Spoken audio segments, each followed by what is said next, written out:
Emily had been over the moon. When she found her new apartment, the rent was affordable, and the neighborhood was quiet and peaceful. But from the very first night, something seemed off about the bedroom. At first, it was just a faint whisper, so soft that she thought it might be her imagination. The sound came every night, just as she was about to fall asleep. But when she opened her eyes, the room was silent. As the days passed, the whispers grew louder. They seemed to be coming from the walls, sometimes calling her name, sometimes just incoherent murmurs. Emily tried to brush it off, convincing herself it was just the old building, settling.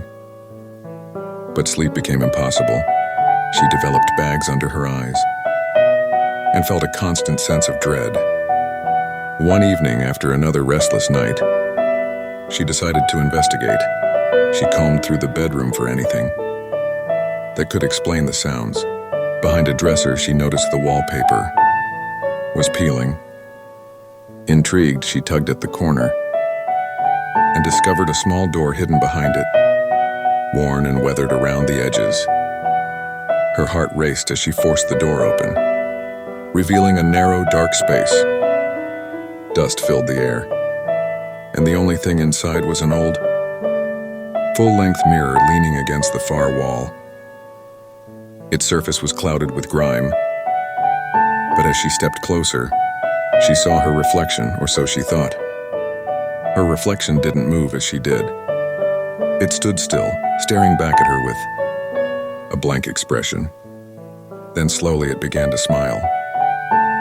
The grin widened unnaturally, stretching far beyond what a human face should allow. The whispers, which had once been faint, now filled the room, hissing her name in 100 voices. Paralyzed with fear, Emily backed away from the mirror.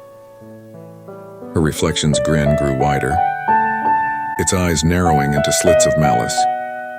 "Emily," it whispered, though its lips never moved. The voice wasn't her own. It was something else. Something dark, something that had been waiting, panicking. Emily slammed the door shut and fled to the living room. She tried to convince herself it was just a trick of her tired mind, that she'd imagined the whole thing. But the whispers followed her, growing louder, closer. That night she barricaded herself in the living room, but sleep wouldn't come.